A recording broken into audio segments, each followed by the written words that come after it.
Hey, everybody, welcome back to the Evolved Caveman podcast. And I had an experience this morning where I was driving through the parking lot of my gym, and a man cut me off, and he was performing an unprotected left turn while speeding through the parking lot. And I had the right of way because I was going straight, and I put up my hands, kind of questioning his move, and he immediately flipped me off and started yelling at me. So it made me think about how often these micro moments of anger overtake you when you are in the wrong. Have you ever done this before? I have. I've done it in many contexts and in many different situations. In fact, it's somewhat embarrassing how often I've done it.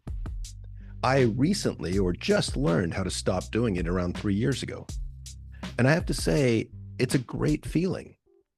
The rush of self-mastery, of no longer being my nervous system's bitch.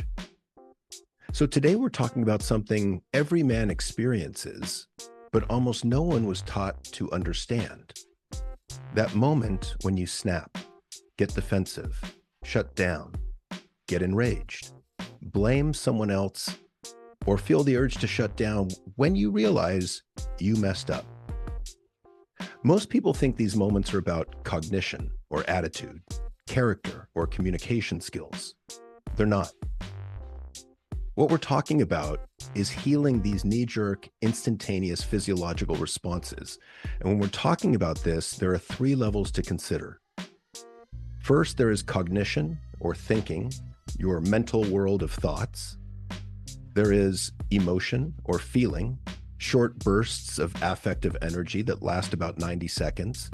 At their most basic level, they either draw you towards something, positive emotion, or repel you from it, negative emotion. And then there is the level of physiology, your nervous system.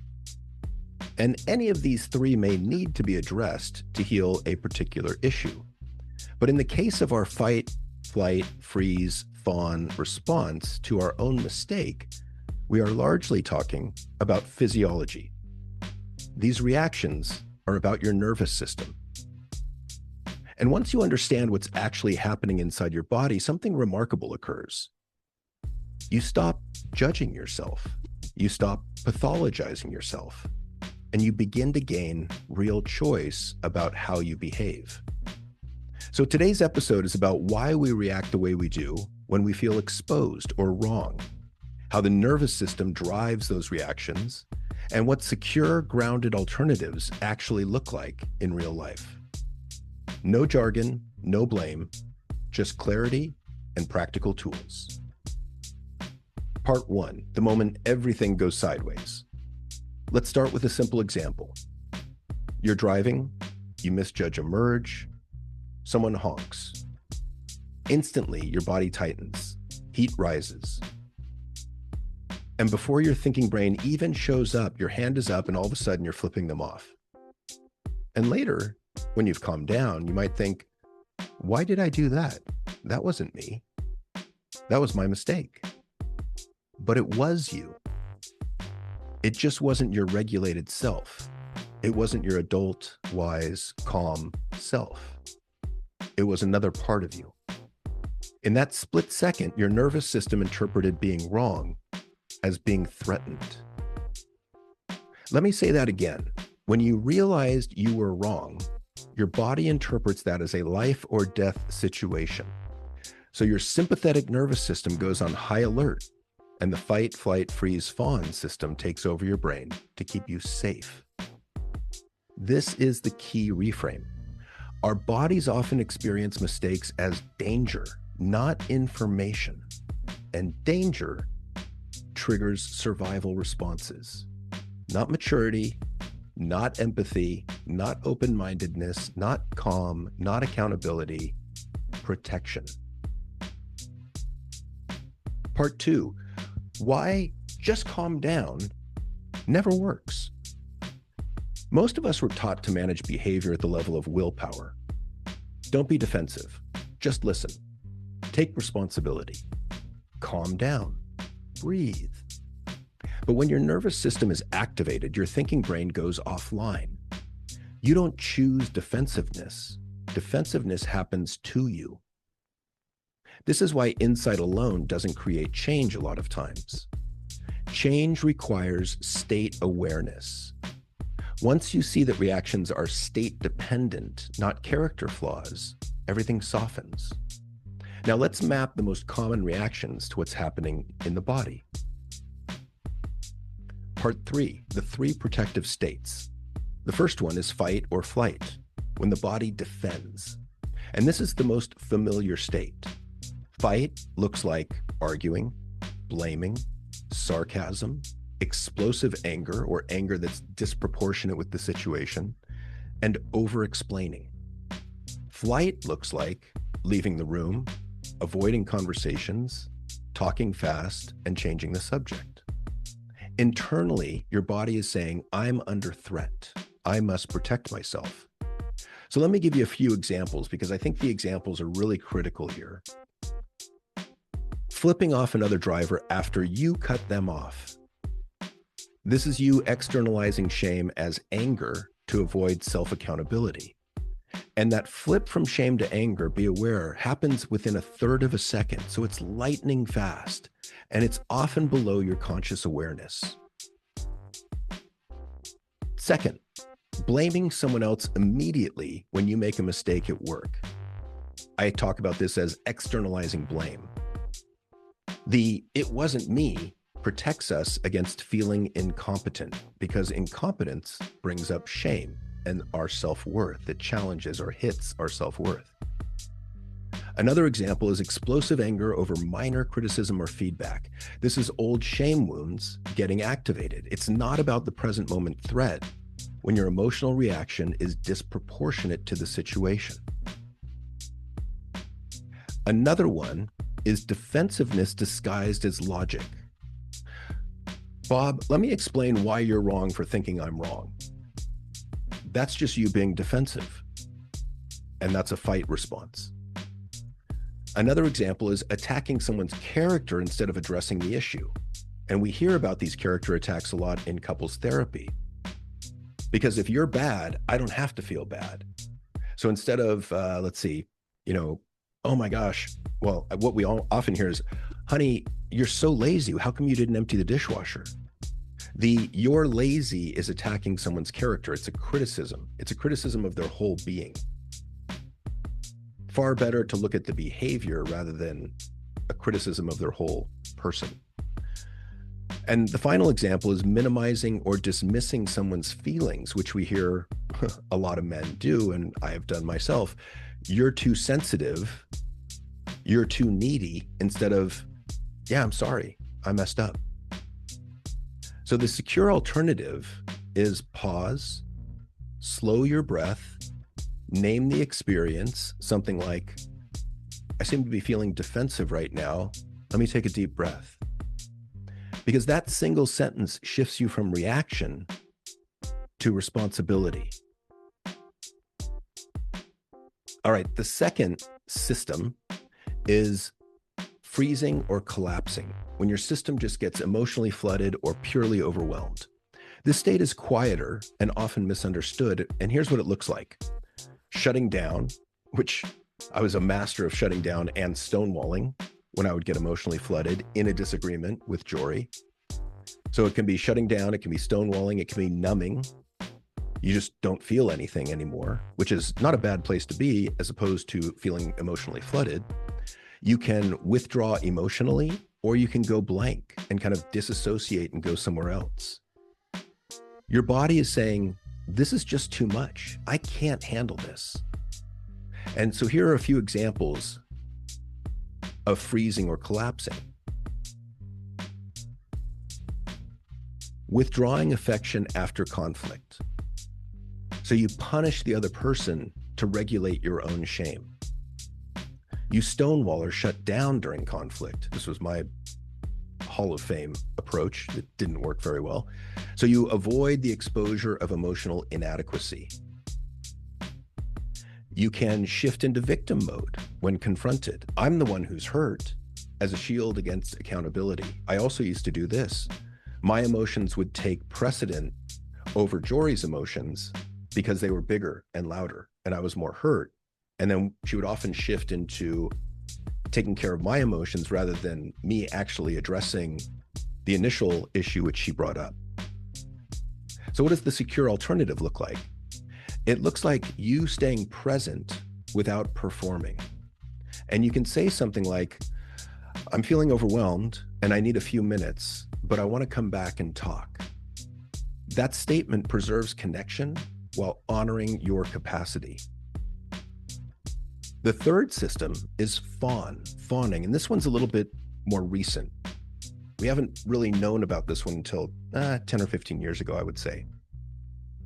But fawning is the people-pleasing state. It's when you, at a deep level, see connection as conditional. And it often comes up when our parents were very hung up on us achieving or making them look good, and it felt like their love was conditional on us being good. So it looks like over-apologizing. It looks like agreeing when you don't agree. It looks like minimizing your feelings or over-functioning in relationships. And the nervous system at this point believes, if I upset you, I'll lose you, or you're going to leave me. And here are some examples. Joking at your own expense excessively. So you preemptively shame yourself so no one else can. I used to be really good at self-deprecating humor. A second example is people-pleasing, followed over time by resentment. So you seek your worth externally by doing for others, helping others, giving to others, but you hide your own authentic needs. And then as you get more and more tired and exhausted, the resentment grows. A third example is over-explaining or justifying after being gently questioned. And, this kind of gets to non-defensive listening, where non-defensive listening is a hallmark of a great relationship. And it's a skill that can be learned with practice. And basically it's validating your partner's emotions when you've been wrong. Yeah, I can see where that really hurt you, or I can see where you're angry, or I can see where that really made you sad. And then you offer a sincere apology. I'm really sorry that I hurt your feelings, and I'm going to work to change that behavior. Instead of the defensive response, which is you explaining what you were thinking or what you were trying to do or what your intention was. And that explaining can be anywhere from angry defensiveness to really calm, rational, intellectual defensiveness. But if in response to a criticism, you start explaining what you were doing on any level with any form of emotion, you're still being defensive. That was a big realization for me. Oh, you mean even if I'm calm and I'm explaining what I was trying to do, I'm still being defensive. Now, as far as non-defensive listening goes, if there is something that you want to explain, because oftentimes there is, do the validation and the non-defensive listening first. Don't defend yourself. And then in a follow-up conversation, say, hey, honey, can I explain what I was trying to do when, I don't know, I backed the car into the pole? Let me explain my thinking in a second conversation. Another big one in this category is excessive apologizing, saying I'm sorry too often, even when you've done nothing wrong. Another one is over-functioning, doing everything for everyone at the cost of your own mental health. And then the final one is agreeing when you don't agree, just to keep the peace. And again, in all these, your needs kind of go out the window, and you're just placating others to keep the peace. So a secure alternative is about self-validation before other validation. So I care about you, and I also need to be honest about my experience. That's secure attachment in action. So the final state is the secure state. And the secure state isn't about perfection, this earned secure attachment style. It's not about being perfect. It's increasing your capacity. It's about connection, accountability, and most importantly, repair. And your internal messaging is, I'm okay even when I'm imperfect. I have worth even when I screw up and make mistakes. It's not a behavior. It's a state you return to. It's a state of relaxation. It's the state of the parasympathetic nervous system, the relaxation response. And this is why practicing relaxation exercises is so important, because so few of us are really good at truly knowing what it's like to relax fully. So we don't even know what the goal is. We don't even know where we're trying to get back to until we begin practicing these relaxation exercises with a little bit of routine and seriousness, so that we have a better chance at returning to that relaxed state after conflict or criticism. And once you're there, secure responses really emerge pretty naturally. You can say things like, yeah, I'm sorry, I was wrong. Or I feel embarrassed and I can own my mistake. Or I can see how that landed and I can see how that hurt your feelings. Or can we repair this? Or, oh my God, I'm open to feedback. Or I don't like that I did that and I'm still worthy. Now realize that all that I've just talked about, I would argue, is context specific. And by that, I mean, you might have these skills at work. For example, you might be able to handle criticism well at work. Where it gets hardest for most of us is in our romantic relationship, because that's going to hit at a deeper level emotionally, and that's going to hit more at our self-worth. So just realize that you might have these skills in some areas of your life and need to work on them in others. So finally, here's the golden rule, the golden rule of secure alternatives. The idea is to regulate first. In other words, bring your physiology down, get more relaxed and grounded and centered. Repair second, and then explain last, or maybe never. So regulate first, repair second, explain last.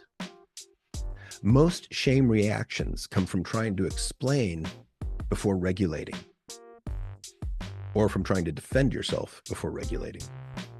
A secure state means you can tolerate being imperfect without attacking or abandoning yourself or others. That is what trust is built on. It's built on these little moments of consistency, of emotional predictability.